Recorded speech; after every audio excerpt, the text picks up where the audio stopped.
Good morning, everybody. Yes, it is morning, god awful morning, but we've got a raging with a special guest today, David Whalen from Correct Handed Comics. What the heck does that mean?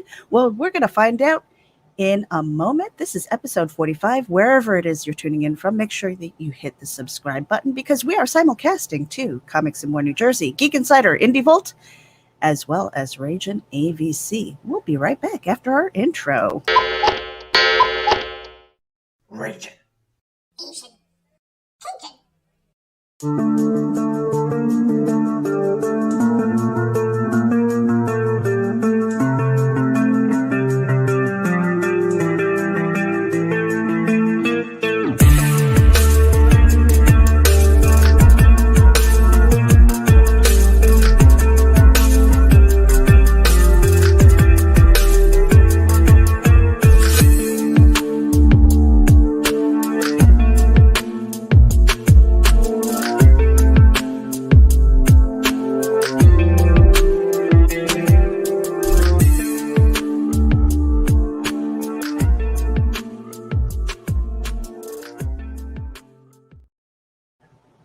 That's right, everybody. Welcome to Ragin' with David Whalen, Correct Handed Comics. This is episode 45. And again, make sure that you hit the subscribe button, share this out with your friends, because we are going to talk about his creative journey, what the heck got you into comics, and all that kind of crazy stuff. Let me put you in the seat of honor over here. Ooh, it's like musical chairs. Good morning, David. Good morning, Meredith. Thank you for having me on. I really appreciate it. Yeah. So let's kind of dive right into that. The creative journey. What in the world? Okay, most of the people who sit in that chair say that they've loved comics ever since. I mean, they grew up with it and stuff like that. What was the moment where you said, I want to write comics? I want to illustrate comics. I mean, that's when probably like the family's going, yeah, but how are you going to pay the bills, David? Yeah, I was very young. I would say I was probably 7 or 8, and my brother and I, my older brother, he's 2 years older than me, we would ride our bikes across town to a place called the Coin Shop, where my brother would buy coins. He was a coin collector, and baseball cards and things like that. And one day we walked in, and at this bottom shelf, kind of tucked into the back, was a whole pile of Archie comics. Oh. And I had never really seen them before. I knew superheroes from like Super Friends, Saturday morning cartoons, all that kind of stuff, but I don't think I'd ever seen a comic that wasn't superheroes.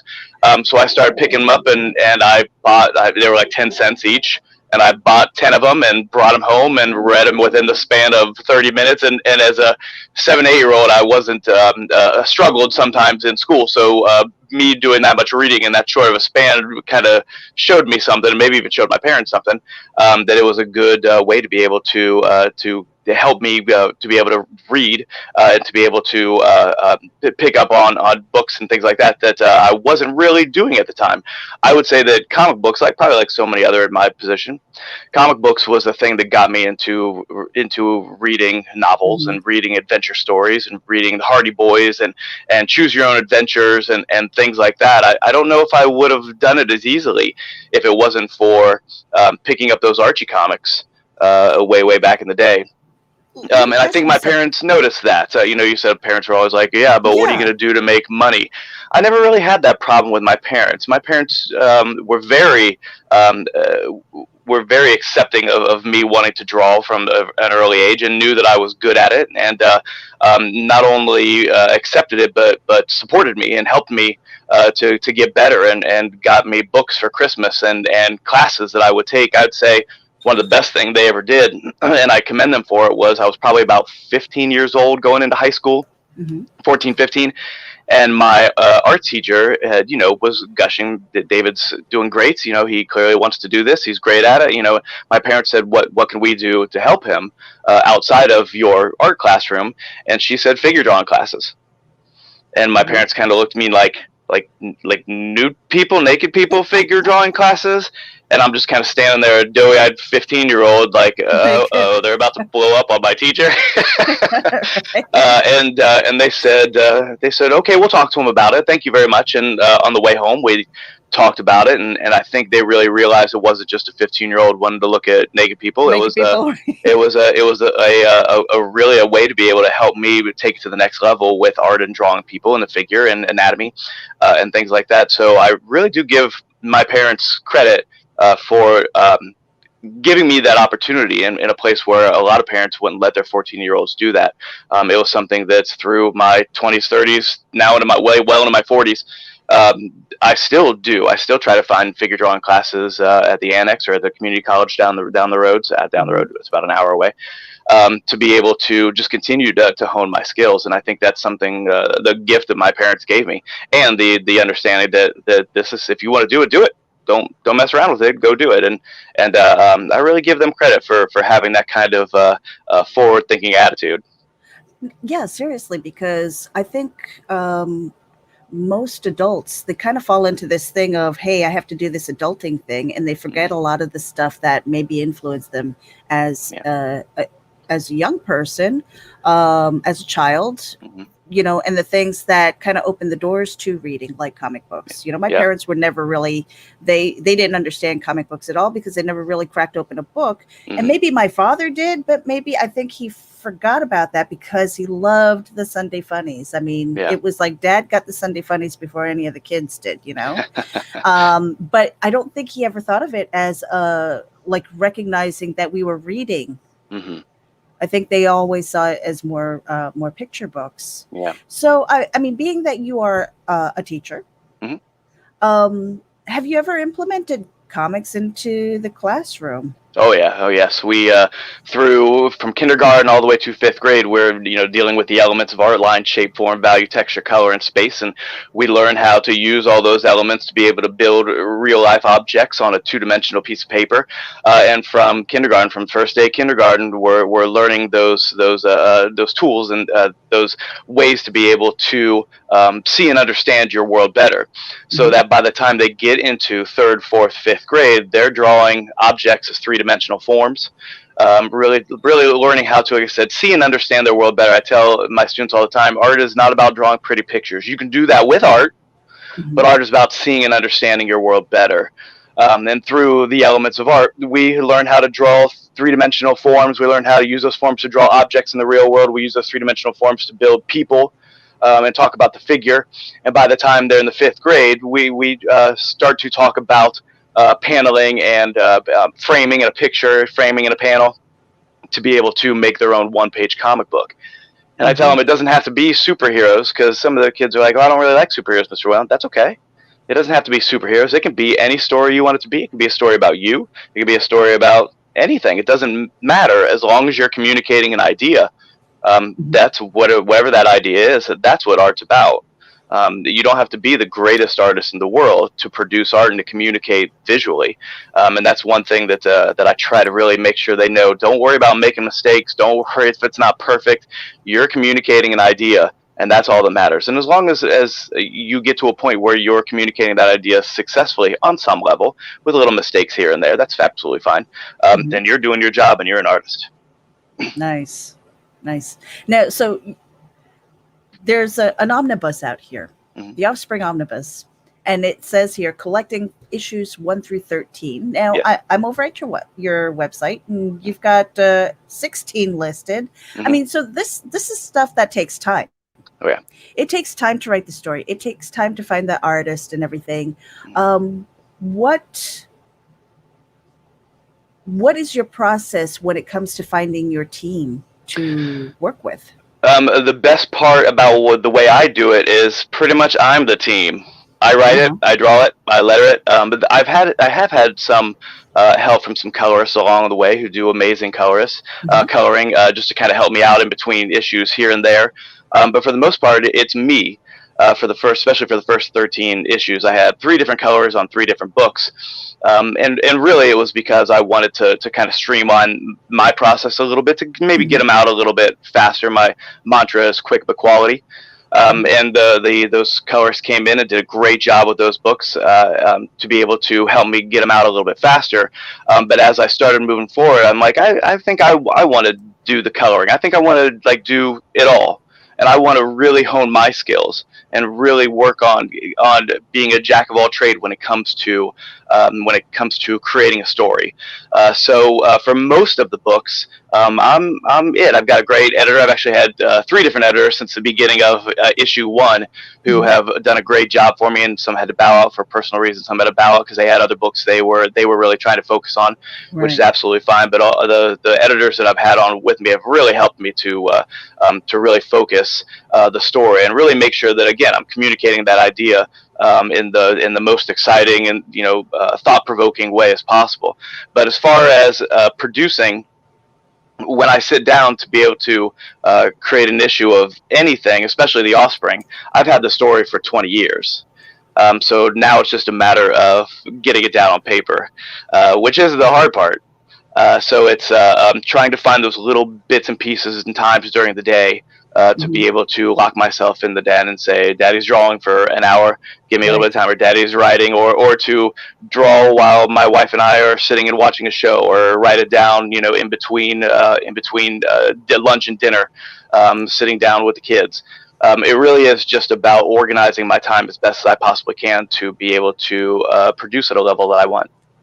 I definitely want to talk about organizing time, because there are a lot of people who struggle with efficiency and working effectively and stuff like that. But I wanted to ask you, because you do it all. You're the writer, you're the artist. Different parts of our brain work for those two things. So when you're putting together a story, let's talk specifically The Offspring. Do you think in panels and then think about the dialogue afterwards? Or is that something you worry about when you're lettering? Yeah, I'm visuals first. I'm always an artist first. So when I'm coming up with a story, or I have a storyline that I know I want to get from point A to point B, I think about what's the best way to be able to communicate that visually, and really think about camera angles. And I'm in my brain with the scene, and the kid's doing what I know I want him to do, and then in my brain I'm turning that camera all different directions to be able to find that best angle to be able to do it in. Sometimes it's just a straightforward shot. Sometimes I want obviously as a creator, you want something a little bit more dynamic. But it really is visual for me first, for the most part. I would say that unless I'm writing a script for another artist to be able to do, which I've done from time to time, I don't write full scripts. I'll thumbnail it out. That was my next question. Yeah, I'll do points. I'll break it down into scenes.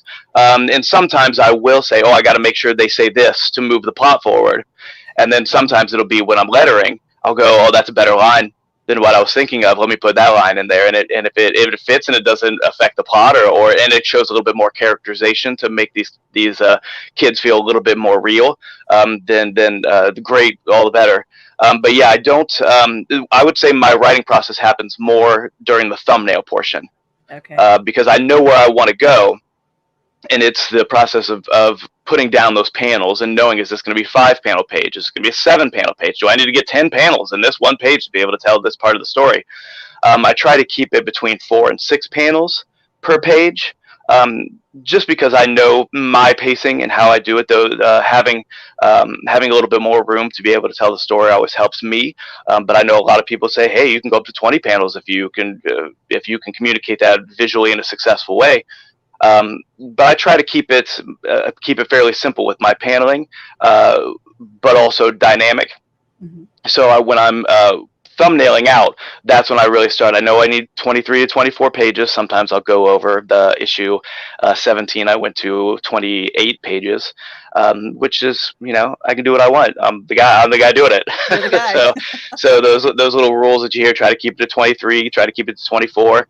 If I want to go 30 pages, I can. And that's the great thing about me doing it on my own. I don't really answer to anybody. And if I want the story to be a little longer, I can. It's the only thing it's costing me is my time.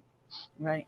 Because I wanted to ask you about that. Having been on my own comics journey for almost 2 years now, the first question I had was, as a prose writer, what is the standardized script? Yeah. What does it look like? And nobody had an answer. Yeah. Because they were like, as long as you can communicate that to your artist, it doesn't matter. But being that you are the artist, That was the question I had, was what does your script look like? Or, Um, is It looks like a is mess. It's a mess, is what it looks like, because then nobody else has to read it but me.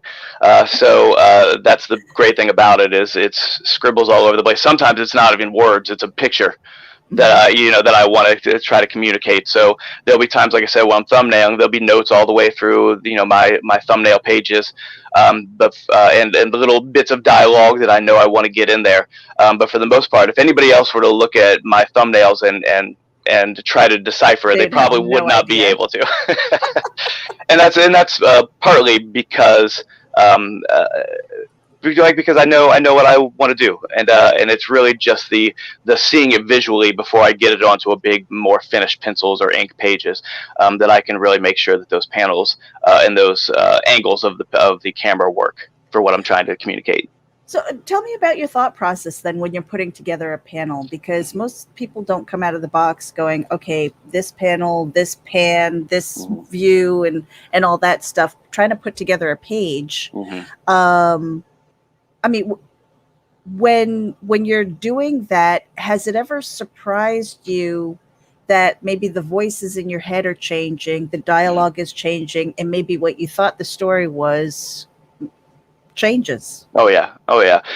There's been a few times where I've been halfway through a book and I'll think, oh, that character wouldn't, because I've had these characters for like I said, over 20 years now. So you know them inside and out. You know backstory, you everything. Yeah. I know how they would. So there's been times where, and people complain about this all the time on social media, where a character in a movie, or especially like a franchise that they love, they say things like, oh, that character wouldn't do that. That's completely out of character for them, but the writer did it to move the story forward. Mm-hmm. And that's something that happens from time to time, and I'll look at it and go, wait a minute, that character wouldn't do that. So let me think of a better way to be able to get from that point to the next point without her completely breaking character and doing something that she wouldn't do. And sometimes it's just changing that bit of dialogue to another character that would say that thing or would do that thing.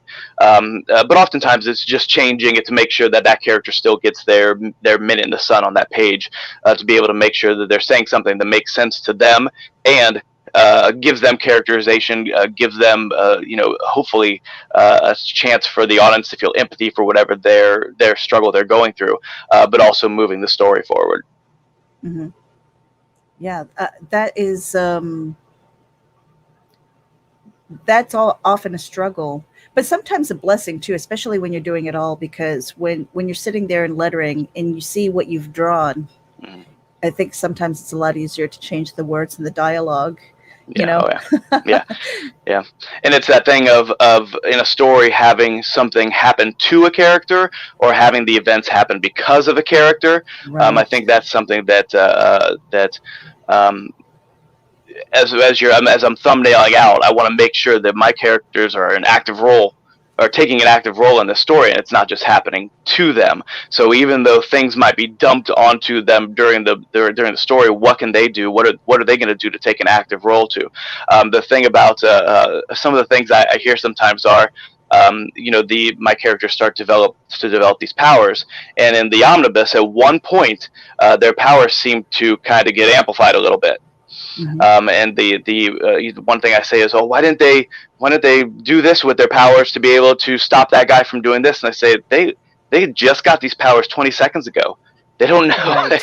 They don't know what to do. They don't know how to use. Their first thought isn't, oh, let me throw a rock at these guys using my telekinesis. Their first thought is run. Right. So.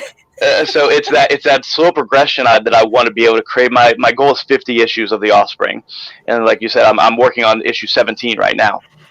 So mm-hmm. I want that slow burn, that slow progression of them really coming to terms with the problems that they have in their real life struggles in their own lives, and then the problems of these powers that they're developing and why they're developing, and these monster godlike creatures that are seemingly pushing these powers on them for an unknown reason at this time. So it really has been fun to be able to say. There's been times where I'm like, oh, I can do this with that character. I'm like, wait. slow down, because they don't know that yet. That I know that because Right. I know what the end is, but the characters don't know that yet. So I've got to pull back, and I've got to find another cool way to be able to show that same thing, but without the character feeling like they're privy to part of the story that the reader is, and that the characters don't know yet. So that can be tough. Yeah. Oh, yeah. Because, like you were saying, when it comes to um, their powers and stuff, it's like, hey, they only got it 20 seconds ago. They're not going to know. And, the first thing that popped into my head was like horror movies. I'm always yelling at the girl to take off her high heels, but it's like your reaction isn't like worried about what's on your feet. Your reaction is getting away from the thing that's trying to kill Run. you. Yeah. It's really easy. Like, I think the phrase is armchair quarterback, right? To know you're sitting on your comfy couch eating your popcorn and drinking your beer, and you're like, oh, why don't they just do this? Well, okay, Right. if you have a building falling on you, you're probably Right. not. You're probably not in the clearest mindset to be able to problem solve. So whatever it is they do is what that individual would do in that moment, and it could be different for anybody. Mhm. Yeah. And you also mentioned something about kind of taking your time. So like if you needed to expand the story by a couple of pages, you're going to do that. Yeah.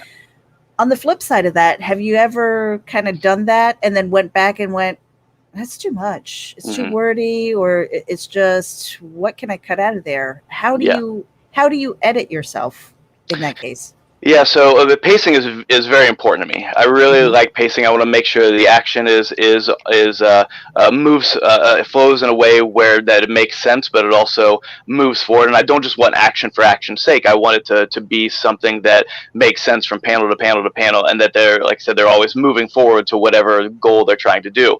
Same thing with comedy. I try to get in at least 4 jokes in every, four really landing jokes in every book, because I have one character who is his name is Vince. And he is probably the most inappropriate person you've ever met in your life, and that's this character. He doesn't have that filter in his brain. He says what he's thinking, and the consequences be damned. And that's one of the little quirks that I try to put into these characters. Another one is a little quick to anger. Another one doesn't have confidence in himself, even though he's the smartest guy in the room and everybody else knows it, but he does not know it. Those kind of little character traits and character quirks that I try to give to my characters, to really give them a sense of real human beings, of real problems and real things that everybody goes through. But when I'm pacing for action, or whether it's comedy or whatever it is, my thumbnails are really where I try to drive it home. But there has been times where I'll flip through a whole book, and I'll have the inks, and I'm ready to scan them in. I'm ready to get some colors on them, and I'll say, wait a minute, this page says the exact same thing that the last page said. So I'm communicating that thing twice. I'm gonna get that page out of there. And I've literally taken a whole page and just said, I don't need that page. I can get it done in dialogue in the other page. And that might give me room to be able to expand on something somewhere else. Or it might be one of those situations where I had 27 pages, and taking it down to 26 pages wasn't that big of a deal. So it was actually during the time travel Civil War story, issues 14, 15, and 16, that I'm about to put trade out probably in October for. Nice. I was really trying to make sure that I was really clear about why they time travel, what they needed to do, and how they got back from their time travel adventure. And at one of the panels, I felt I was over explaining it. So, and that's one thing for me. I try to not dumb it down for the audience. The audience nowadays, especially, are very smart. They've seen all of this before.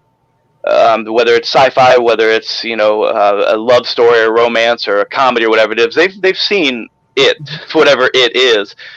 So I try to make sure that I don't over-explain, but give enough information to where if they kind of fill in the blanks in their own mind, to be able to make sure that it's clear, but not trying to pound it home too much. I was just at AnchorCon this weekend in Clayton, New York, with the first convention since all the weirdness started. And I was talking to a gentleman who worked on the old Star Trek series, the online Star Trek series. It was the Fan series. I don't know if you've ever seen any of those. I've seen a few of them, and they're really good. Excuse me. But he was talking about how Paramount started getting wind of it and put the kibosh on it fairly quickly. And they said, well, we still like what you're doing, but we want to be in control of it. And they're like, you can have 15 minutes to create your stories. So no story can be longer than 15 minutes. And this was 25 years ago. Mm-hmm. So we kind of talked about how 25 years ago that could be a problem. But I think now in the 21st century, like we said, since most readers or most viewers have seen it, whatever it is, you can start in the middle of a story, and the readers and the viewers know what's going on. They can catch up fairly quickly. Oh, Romulans are attacking the Federation. Got it. We don't need to know why. They're the bad guys. They're the good guys. Let's do it. Let's continue with the story. So being able to start a story in a place where maybe 20 years ago you wouldn't be able to start a story, I think benefits the writer at this point. For an audience that is so in tune to any genre at this point. Yeah, that kind of speaks to something that people struggle with also, is like, is my story unique enough? Yeah.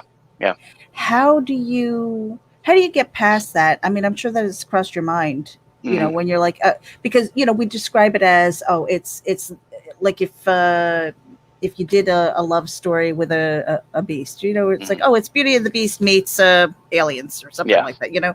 And it's like, you know, because people can associate that, but at the same time, it's like, okay, because of the association, you want that bit of familiarity to it without it being like outright copying, you know, because we know these, we do know these story arcs. So how do you kind of get past your own headspace, you know, where when you might be thinking, is this unique enough? Or when do you just go, yeah, screw it, I'm just, you know, it is what it is, this is my story, my voice. Yeah, I think, you know, there is time, like you said, to be able to say, you know what, yeah, we've seen this before, but I'm gonna but we haven't seen it with these two characters. You know, everybody is, well, most people have fallen in love, but everybody has fallen in love differently. So it's the act, but it's the way those individual characters deal with the act that I think is the important part. So whether it's an alien jumping out of the darkness and the bad guy shooting with a gun, you've seen it a million times, but it's more about the reaction, the way that bad guy, that Ripley, you know, in that story, handles that situation. Do they suck it up and move forward, or do they cry and retreat, you know, or do they do something kind of in the middle of it? And I think that's, for me, it's more about how my characters would react, and if it's a situation that we've seen before, how would my characters react in that situation? And some of my stories are written for that exact thing, to say, hey, we've seen this Snow White and the Seven Dwarfs, whatever it is, how would my character react if she was Snow White? What would she do? And her reaction would be a completely different reaction to the original Snow White from the original fairy tales or from the Disney.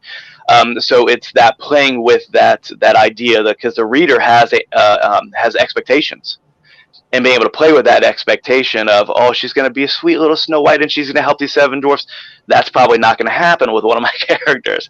So it's messing with expectations that I find is really interesting with those characters. And if it's something where I don't want to play with those expectations of the audience, it's me just really sitting down in a dark room, maybe some music, maybe some Pink Floyd playing in the background, and saying, what in this situation, what have I not seen before? What, as a viewer myself, who has seen a lot of movies and a lot of sci-fi, read a good amount of books, read a lot of comic books, all that stuff, what have I not seen? And how can I get that onto paper? And usually I can find something, some little arc or some little angle that makes it different from what I've seen. And if it's something that I can't find anything to do, I change it. I say, okay, how can I get that character to do the same thing but in a different way? Very cool. Very cool. Yeah, I mean, and that takes a lot, because you know, we all deal with a certain amount of imposter syndrome. You know, is it good enough? Is it unique enough? And at the end of the day, if you let that take over, you're not going to get anything accomplished, right? Yeah. Oh, yeah. I hear it all the time. I heard it. I was at like I said, the comic book convention, and a couple people came up. Oh, I'd really love to write my book. I'd really love to write my script for my movie or my comic book, right? But I just don't know if I can do it. Well, you're not doing it. So, so either you do it or you don't do it. And what I say, and I'm a nobody, so giving advice is not my forte. But when I started doing it, I said, well, if I don't do it, nobody's going to do it for me. Right. I'm not going to worry about it being good or bad or perfect or anything. Whatever it is, I can adjust and I can change as I go. So if I write a script or I thumbnail out a book and I say, oh, that's not working, I can tear it up and I can do it again until I get to a point where I'm happy with it. But at some point, you have to say, I'm just going to create this thing now. So even though it's not, in my mind, it's not perfect, which it's never going to be because those artists were perfectionists. It's going to be, let me just get it down. Let me make sure I can get from point A to point B in a 24-page book and have it communicate that idea successfully. And once I did that, working with some smaller press stuff before I started doing it on my own was really something, even an 8-pager. Starting with those smaller anthology things, to be able to get from point A to point B in 8 pages was something that really helped me to get over that hump of, oh, I don't know if I can do this. Well, you don't know until you try. And once I kind of got away from the 8-page anthology stuff and just said, I just need to do it. I've had these stories for 20 years. It's time for me to show these kids doing the things I know I want them to do. Very cool. Now we're at the 30-minute break, so we're going to take a quick break here. For everybody who's tuning in, thank you. Make sure that you hit the subscribe button because we are simulcasting to Comics and More New Jersey, Geek Insider, Indie Volt, as well as RAGIN AVC. Hit the button. We'll be right back after this.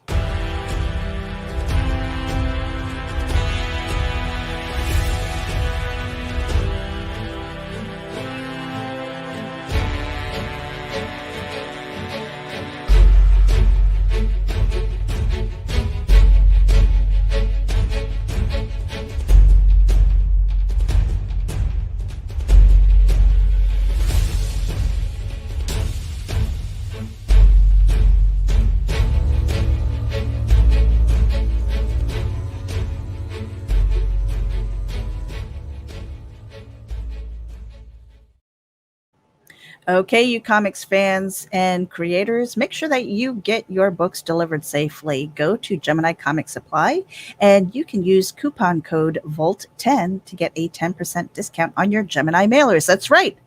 For a 10% discount on your Gemini mailers, use coupon code VOLT10. That is courtesy of Indie Volt. Thank you to Varian Grant.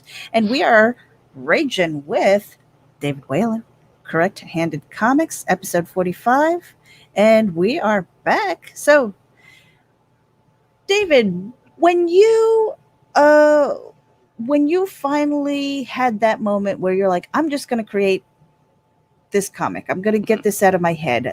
And I know you said you started with anthologies, and that's somebody else's product. But when you finally said, I'm creating my own, was it scary? Was it exciting? A little bit of both. Yeah. I had been at that point, I worked as a graphic designer for about 10 years. I had my associate's degree and worked as a graphic designer. Then right before I turned 30, I decided to go back and get my degree to teach. So at that point, I'd been teaching when I decided to start writing and drawing my book. I'd been teaching for probably about 4 or 5 years, teaching art. In Florida, I taught high school art and had a great time teaching those kids and doing those things. And I think that being surrounded by it every day as a graphic designer and as a teacher really it gives you the sense that sometimes you have to walk away, but it also gives you the sense that I need to keep doing this thing over and over and over and over and over again. So I think once I moved up, my wife and I moved up to upstate New York, and I've been an elementary school art teacher for the last 11 years. Being surrounded by kids who are constantly wanting to create, I think is one of those things that really helped me to move it forward. Because that was probably 2 or 3 years I was working as an elementary school art teacher before I said, it is time to stop wasting time, stop messing around and get these books out. And really once I started, it was that, oh my gosh, is anybody going to like this? Is anybody going to read this? Is anybody going to care? And then I started to realize, to me, that doesn't matter. What matters to me is that I'm doing this for my own creativity, for my own love of comic books, for my own love of writing, for my family to 30, 50, 100 years down the road to be able to say, hey, look what your great grandpa did way back in the day. And they was like, oh, was he rich and famous? No, absolutely not. But he still did this thing. And for them to have kind of an understanding of who I was on some level as a creator and as a person. But I think that that fear turned into, once I knew and realized that I had something that I thought was really good and different. While it did have similar elements to other things, it had enough uniqueness to where I wasn't worried if anybody was going to like it because I liked it. And I always try to remind myself, nobody's going to like my thing as much as I like my thing. Mm-hmm. Nobody's gonna love. What I say also is there are a lot of people who really like Star Wars, who love Star Wars, but there are a lot of people who really hate Star Wars. So you're not going to be able to satisfy everybody. Right. So as a writer, I do things in my book that I think are cool, that I think are funny, that I think are exciting, that I think I as a reader would want to pick up and read, and hope that other people want to read it also at one point. So. So when I started putting out that first book, I wasn't scared, but I was excited to see if I could really, just the idea of me finishing from page 1 to page 24 and then starting the next book and then starting the next book. And then on book 4, finishing that first 4-issue arc, saying I just created a whole 4-issue arc comic book essentially by myself. Mm-hmm. And it didn't. And I'm still here. Nobody destroyed me. You know what I mean? I'm still, and I can still do it. Yeah. Yeah. I want to point to something that you said earlier about, like maybe somewhere in an old dusty trunk in the attic, a future great granddaughter is peering through your stuff and go, oh my gosh, great grandpa wrote this and created this. When you are putting your stories together, do you think of it as kind of a legacy thing? Does that cross your mind for the storytelling? I try not to. Mm-hmm. But it does sometimes pop up in my brain, especially when I was putting together the omnibus, saying, I was trying to make sure that I had trades for my kids to be able to own and have. My kids are 15 and 13, so they're not owning and having anything right now. Though everything they have, I own. My wife and I own and have. Yeah, exactly. So, and as I kind of let go of that idea and realized that when they are out on their own, that's when I'll give them those books. Or when, many years from now, when I'm not around anymore, their mom will say, here, these are the books Dad wanted you to have. So once I kind of got rid of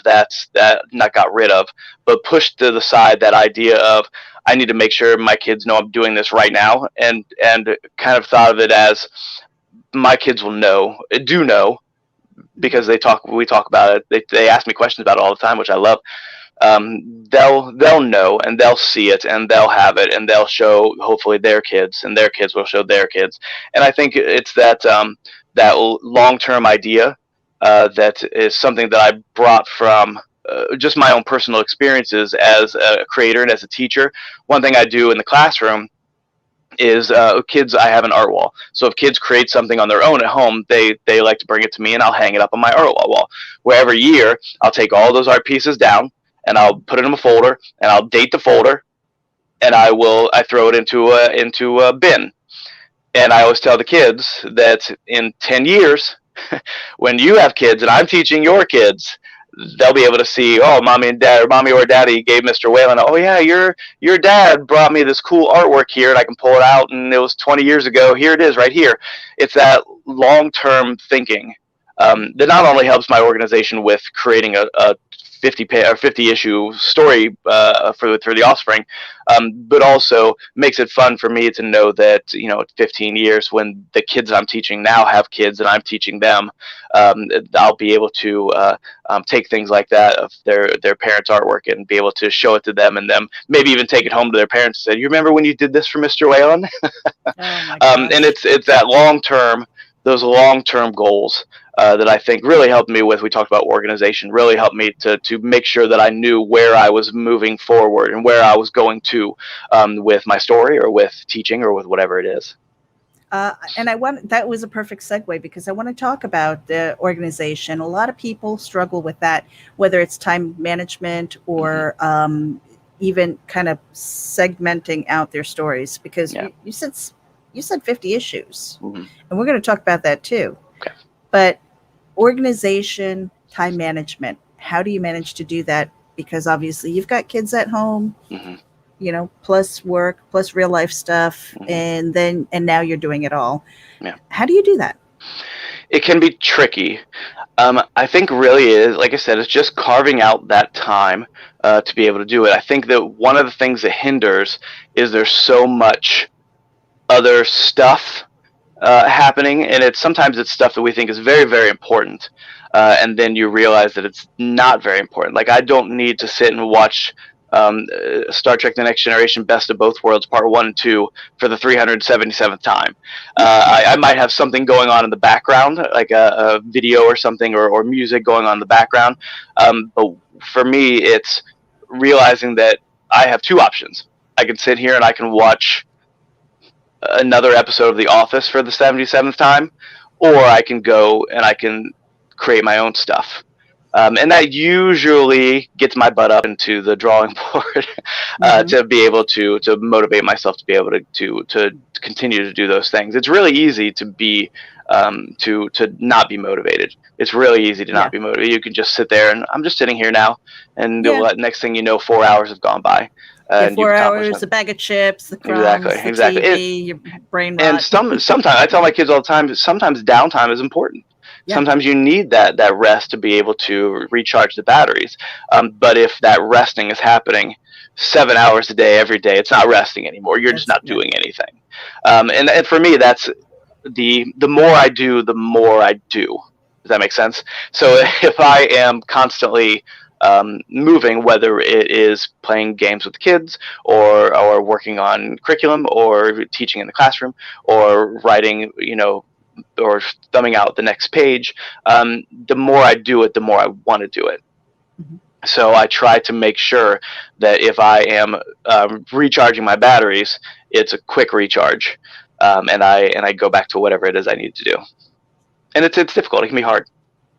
Oh yeah, every once in a while I'll sit here and I'll be staring at the screen and nothing's clicking. And that's when I go, okay, I need to go rest my eyes, which normally frightens everybody because they don't know if that's going to be 15 minutes or 4 hours of resting my eyes. But sometimes you have to know when you gotta go, just rest or do something different. When you are creating, do you have anything like a ritual or a habit or a like I call it the warrior station set up just so that you can get work done? Not really. I do have my artist station. My stuff is back here. I don't know if you can see it. I don't have anything on it right now because I was working on other stuff late last night. But I don't. Most of my prep stuff is done when I'm doing other things with the kids or my wife. So I will, and my wife laughs at me all the time, will be playing cards with the kids, or we'll be out playing a game, basketball, or whatever it is with kids, or we'll be riding our bikes. We'll be going on a bike ride, or we'll be at a picnic down by the falls, down by our house here. And and my wife knows the look. I'll stop and go, that's it. and I'll walk to wherever I have a piece of paper, my car. I usually have a notepad in my car, and I'll go, that's it. And my wife, and she used to go, what's it? What are you talking about? And I'll just get up and walk away, not say anything, get up and walk away, and I'll write it down before I forget. And then I'll walk back, and she used to say, what were you doing? What was that all about? Oh, I thought of the plot twist that I needed to have, or I thought of, this bit of dialogue or this or whatever it is. And that's usually where my like prep stuff happens just kind of out of nowhere because it's always in the back of my brain. So now when I get that glassy-eyed look in my brain or my eyes, as she knows, she goes, "Just go write it down. Just go write it down." I'm like, I'll get that little, oh, I got it. whether it's something that I'm writing right now or an idea for a story that I want to do later on. A lot of that prep stuff happens, and the good thing for me also, we talked about organization, is there are times when being an art teacher, especially an elementary art teacher, there are times where you give the kids a chance to be able to draw and create and talk about their stuff, and they're just kind of there talking about it. So there are times where I'll have my thumbnail book right there in front, and while I'm answering questions and talking to the kids, I'll be thumbnailing out something else. And some kids will, "What are you doing, Mr. Whalen?" "Oh, I'm just drawing for fun, whatever, don't worry about it," kind of a thing. And then later on, as I get that whole page done, I'll say, "Remember, guys, when I was just kind of piddling around here on my piece of paper? Yeah, we remember that." And I'd show them the piece of paper on the Elmo, the big screen, and I'll say, "See all this little junk here?" And they'll go, "Yeah." I said, I'll take the big page. "This is what that turned into." And they'll, "Oh my gosh, Mr. Whalen, that's amazing. Oh, blah, blah, blah, blah. How did you do that?" All that stuff. And it gives me a chance to be able to reiterate that everything we're learning in the classroom are the things I use to be able to create that thing. So so it does a couple things. It gives me a chance to be able to continue creating while I'm teaching, but it also gives them a chance to be able to see somebody who does it in the real world and know that, unfortunately, you have art teachers who say, "Well, you can't really make any money in art unless you're going to become an art teacher." I've heard art teachers say that, and I want to strangle them because there are billions of jobs out there for an artist. It depends on what kind of art you want to do, but any kind of art, any kind of job you want to do, there's a job for it in art. And I think that's one thing that I try to reiterate also to the kids, to be able to make sure that you don't need to become a lawyer and then do art on the side. You can just do art. Just do the thing you love to do. The job will come.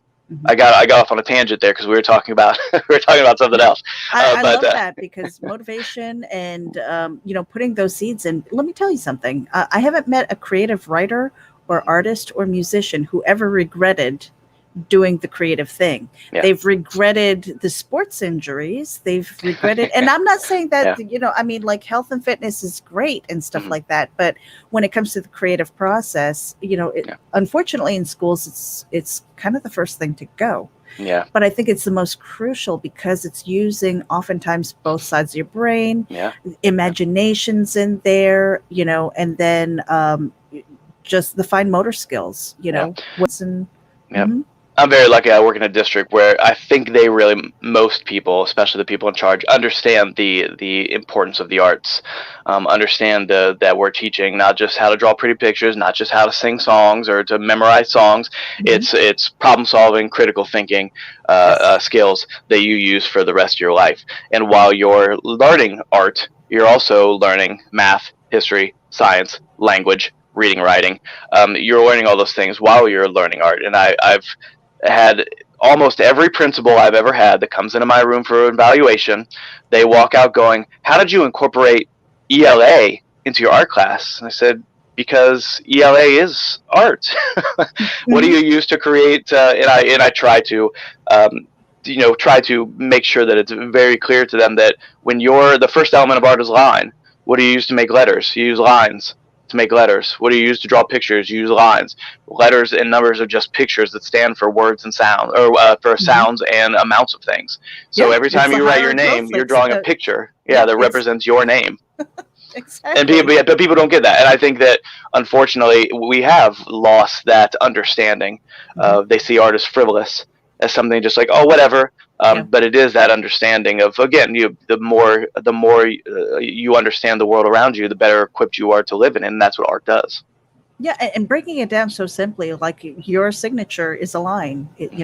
Cursive is almost like a foreign language. I mean, like, I don't even know if they teach that anymore. I'm like, hey, I don't think they do. If you want a secret code write in cursive. The kids won't understand it. I heard a joke the other day that if we, as the 40-somethings, the Gen Xers that are in charge, Yes. if we stopped using technology, if we destroyed all technology and we started writing in cursive, every generation before us would be completely They would be incapable lost. of living like, in the what world. What are you people doing, right?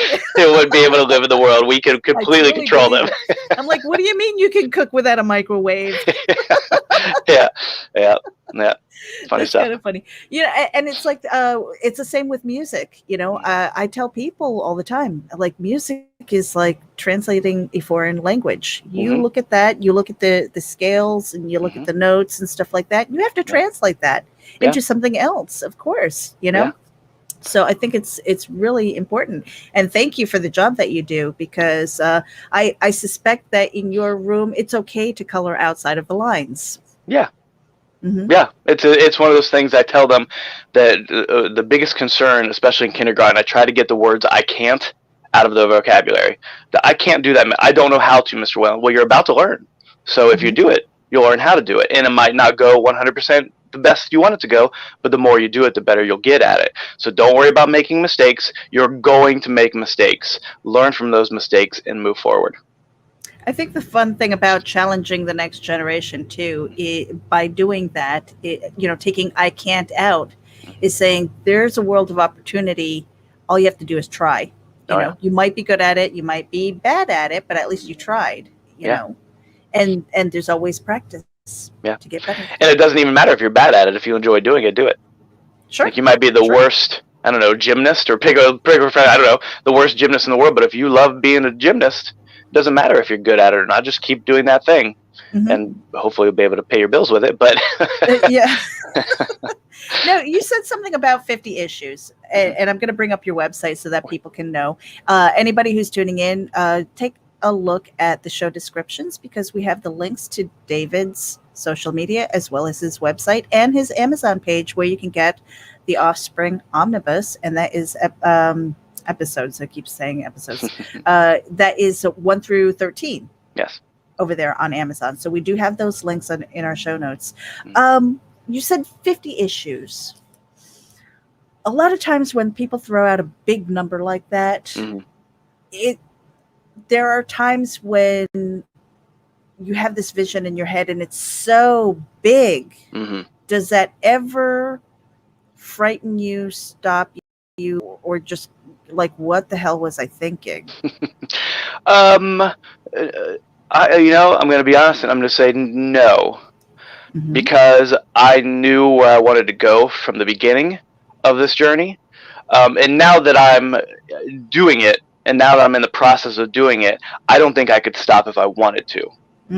So it's one of those things that while I've been creating other books of some of my one-shots in between the Offspring is always the one that I am that you go back to. Exactly, the one that I go to be able to continue those creative juices flowing, and knowing where I want to go, and knowing and wanting other people to see it, wanting to, being excited about other people seeing the idea that's in my brain. Is like, I don't know, it's like it's hypnotic to me to be able to say, I can't wait for someone to be able to see this or read this, even if it's just my kids and my wife and my family and a spattering of other people who have bought the book. That's absolutely fine. But to be able to have it in my brain and then communicate it and have people also see it is something that I am, for every issue, am 100% looking forward to be able to see somebody and go, oh, that was cool. Oh, I like what you did there. Oh, this, that, or whatever it is. And that's usually the reaction I get. Like I said, in comic book convention, I had a little, he was the cutest little 10-year-old kid, and he had a flash makeup on him and everything. And he came with his dad, and his dad, he wanted to buy a book. And, parents are like, oh, I don't know. And I said, well, if you're concerned about any of the content or whatever, don't be. Some of my one-shots here. And I handed him my one-shot, Will Aliens Do My Homework? And I said, this is a fun, exciting story. It's got kids in it that are his age. It's got a school setting, so it's relatable to him, and it has cool aliens. I said, $5, what do you got to lose? Right. And the guy was like, oh, yeah, fine. And the kid was so excited, and I signed it for him, and he ran off. About an hour later, I see him from across the way, and he's running towards my booth. Oh, really excited, like he's got his Flash makeup on, so it's hilarious. And he runs to me and goes, I loved your book. It was so exciting. The aliens were so cool. I was like, that's why I do this, man. Because of your reaction, and because I also think it's super cool. Right. So let me ask you, because I love the idea of the omnibus, because I'm a binge reader, right? Mm-hmm. I as much as I love the tease, the cliffhangers and things like that, then I have to wait. So the omnibus is a really cool idea. Yeah. But if people were going to start, like if they came in and says, well, I can't quite afford the omnibus, and I'm not sure that I'm in this story right yet. Sure. Is this something that they have to start at issue 1, or can they kind of pick up any book and start from there? I try my hardest to make sure that every story is, if you just picked up issue 6, right, it's a continuation. The story is a continuation throughout, and there are references to other things that happen in each issue, especially in the Offsprings. But I try to make sure that the recap at the beginning is done in a fun way to be able to catch them up on whatever is happening in the story. I try to have those big beginning moments to be able to say, like we said, the Enterprise is fighting Romulans. Got it. Oh, this guy's fighting this monster. Oh, this girl is trapped in this, or this kid is having problems with whatever it is. I try to make sure that I drive that home, and then at the end have that, like you said, that big cliffhanger moment. I love the cliffhanger moment. I love it. Maybe to my detriment in some cases, but I love having that end picture with, like, oh my gosh, now I gotta see what happens with this next. But I would say, and this was a conversation I had a couple months ago with another creator, is I understand that as an independent creator, any person jumping on board of an ongoing series can be daunting, because as an independent creator, you don't know if it's gonna last. You know what I mean? You don't want to spend all your time and money on an ongoing series, where the creator might get bored and not do it anymore. That's not going to happen with me, but I understand that concern.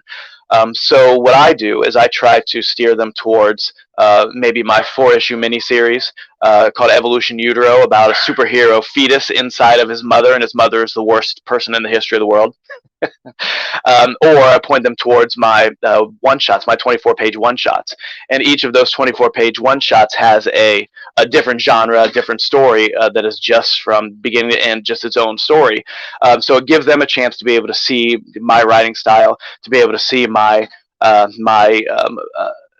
artwork and how I create and the kind of stories that I tell, so that hopefully it'll be a bridge to having the one to be able to jump on board with an ongoing series like The Offspring.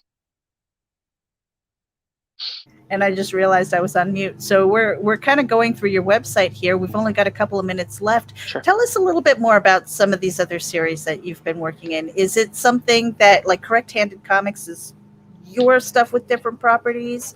And are you kind of open to collaborating? Yes, I've collaborated with another creator from Brian Menard from Dojo Kun Comics. Him and I were working together in a really small independent company that put out a couple books, but they kind of fizzled out. And him and I worked well together. So I came to him with a concept, and I asked him if he wanted to write it, and I would draw it, and he said, yes, let's do that. So we put together my first 100-plus page graphic novel, The Loved Ones. And it was a story about, it's really my love note to movie monsters, black and white movie monsters, for Bride of Frankenstein, Frankenstein's monster, vampires, werewolves, witches, all that stuff. And it is about 4 monster children who are essentially kidnapped by a monster hunter, like a Van Helsing type character. Mm-hmm. And that monster hunter tries to raise these monster children to be not monsters. And as you could probably guess, it goes badly. So it's very much a nurture versus nature story. And when these kids finally realize that Van Helsing was not their dad, and that they had parents out there who were like them. They had others out them who were like them, knowing they were different. It's their search for their parents. I like to say they're hunting their parents because it is a monster story. And so for some of them it goes well. For some of them it does not go well. And I think the characterization and that pull of nurture versus nature really works in that 100 plus page graphic novel. And the characters are great. I really like the way that it turned out, and the action and adventure and the storytelling and the everything about it worked really well. The one shots you have on there's a Shady Lady, which is based off of the old noir thrillers of the 40s and 50s, like Frank Sinatra's Suddenly. I always say that as a reference, but most people have never seen that movie. But it's a great noir thriller. If you are a Frank Sinatra fan, check it out. But it's also based off of Alfred Hitchcock Presents or Twilight Zone, The Outer Limits, those kind of shows about a strong female character who is having her own problems, but trying her best to help people that she sees in need along the way, and we start to see her issues kind of unfold as the story unfolds. I Won't Stop is my first actual superhero with flights and tights and everything, and I wasn't going to do a superhero book because it's being done. It's been done a billion zillion times, but I think I came up with a premise that was a little bit different. It was more of a psychological look at superheroing than just bash boom bam. And it's about a hero who decides to forego because after a big tragedy, he decides to let go of his alter ego and just superhero 24 hours a day, 7 days a week. And it's about the psychological impact that it has on him, and whether it's a positive or negative. Will Aliens Do My Homework? That's one that is a fun one because it's one that I came up with in the classroom. I was walking around my classroom with second graders, third graders, and they were all drawing. We're having a good time, and I thought, what would I do right now if aliens attacked? Like, how would I handle that as the only adult in the room, semi-adult in the room, depending on who you ask? And you were like, hold on a second, I got to write some notes. That's exactly what happened. I walked over to my desk, and I started writing it down, and by the end of the day, I had the whole plot written out for Aliens Do My Homework. And then the last one there, Sock Hop Killer. I'm a big fan of 80s horror, like slasher flicks, like Freddy and Jason and Mike Myers and things like that. So I was running through the woods one day about a year and a half ago, doing my sit-ups and push-ups, which sometimes I do, sometimes I don't. And I thought, you get that feeling that you're being watched, kind of thing. So I kind of shut up and I was looking around, and I was like, oh, I need to do a horror book. So I started to come up with what kind of horror monster have I never seen in these kind of slasher books, and I came up with the Sock Hop Killer. And I think she's got a great look, and I think it's a fun story. And if you're into those slasher kind of 80s genre things, I think you'd really enjoy it. And I did that with a buddy of mine from the Everything Horror podcast, Paul Dolsky. He's a good writer. We came up with the story in about 10 minutes. Once I called him up and said, hey, I got this idea. What do you think? We had the story in 10 minutes. And about 6 months later, it was done. It was printed and ready to go. Very cool. Very cool. And it's kind of neat, though, that because you're not really limiting yourself to any one genre. Mm-hmm.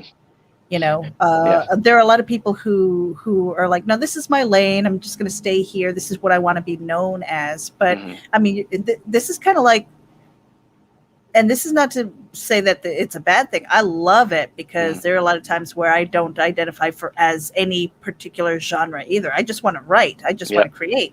So it's like you're kind of throwing spaghetti at the wall here with the creative part. But like Evolution Utero, I'm like, oh, you got dark too. Yeah, it was my attempt at a superhero story before I actually wanted to do superheroes. So again, I thought, what have I never seen? I've never seen it came from the phrase they were born to be a hero. Like you hear that all the time. They were born to be a hero. Well, what if they are a hero before they're born? What if there is the biggest jerk in the world gets pregnant by accident, and the fetus inside her starts developing superpowers? How does not only that individual handle that? How does that affect her? But how does the world see that? How does that affect things around her? And it really the basic theme is how parenting changes you. for good or bad, for better or for worse. When you before you have a child, you're a person. After you have a child, you're still the same person, but you are adjusted. You have to adjust on some level, and that's really what I wanted to get through with this, is how this person changes. And in some cases, no spoilers or anything, but in some cases, as she's making bad choices in her life and becomes impregnated with a superpowered fetus, how it starts to affect her, but also she continues to make bad choices because of her own fear. Mm-hmm. Okay. Now here's so we are at the end of our hour, and we're going to wrap it up really soon. But what was the decision? Because there are a lot of people in the comic book industry who will go to a crowdfunding site, whether it's Kickstarter or Indiegogo. Mm-hmm. But with your omnibus, you're going straight to Amazon. Yeah. What was kind of like the thinking behind that? Yeah, I'm not against crowdfunding in any way, shape, or form. Mm-hmm. But being pretty much a one-man band, really the only thing it cost me is my time. Mm-hmm. And when I started this, I wanted to make sure I had enough content to be able to fill a website, to be able to, and enough stories to show, like you said, I'm not sticking with just one genre. I have a lot of different stories from a lot of different genres that I want to get out there. So I wanted to make sure that I had the content to be able to fill a website, to be able to get onto Amazon, to be able to say, I am a creator. This is what I'm creating. And with Kickstarters, with those crowdfundings, always kind of in the back of my brain. So by the end of this year, I'm going to start writing my first real true sci-fi action thriller called Latent Lightspeed. And I'm 99% sure that I'm going to put that on Kickstarter. To be able to do a little crowdfunding, to be able to maybe acquire some funds to be able to help me with cons and things like that, and to be able to continue making books. But it's going to be my next 100-page graphic novel, and it deals essentially with the fear of death. That's ingrained fear that you have of, oh my gosh, one day I will not be here anymore, and it's inevitable. But for Latent Lightspeed, what if it was not inevitable? So he's a scientist who is working on a cloning method to make him and whoever else he chooses give them immortality. And there are clearly people, government people, other alien races who want that technology as well.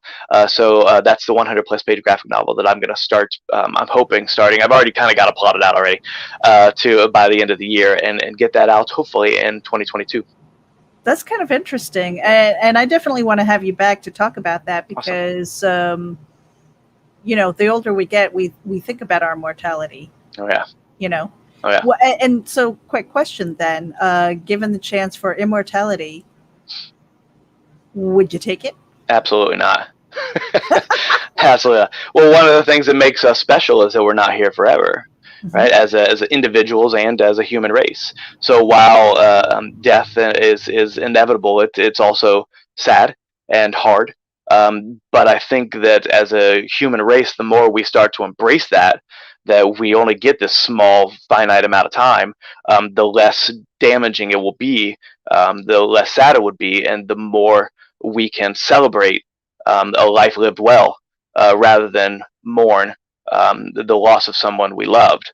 And if it's someone who was loved and did love and created a life for them and other people, being sad about it is hard for me. And I understand, my wife and I talk about it all the time. I know that I see it a little bit differently than most people, because when my dad passed, very sad. I was anxiety-driven sadness for that kind of situation, but also remembering all the things he did for me and all the things he did for my brothers and sisters, and the fact that he lives on through me and us and my children.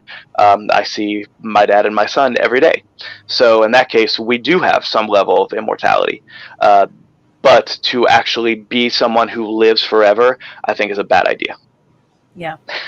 And then you probably wouldn't have those moments where your great-great-grandchild is looking through the attic and finding grandpa's Exactly. old stuff. Exactly. If I'm still there, it's not a special. Right?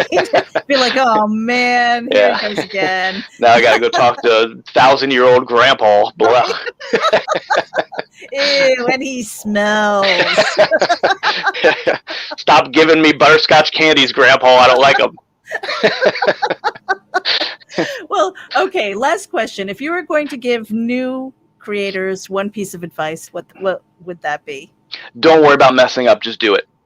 Mm-hmm. Don't worry about people critiquing you. Don't worry about anybody else's thoughts or opinions. If you have a story and you want to do it, do it.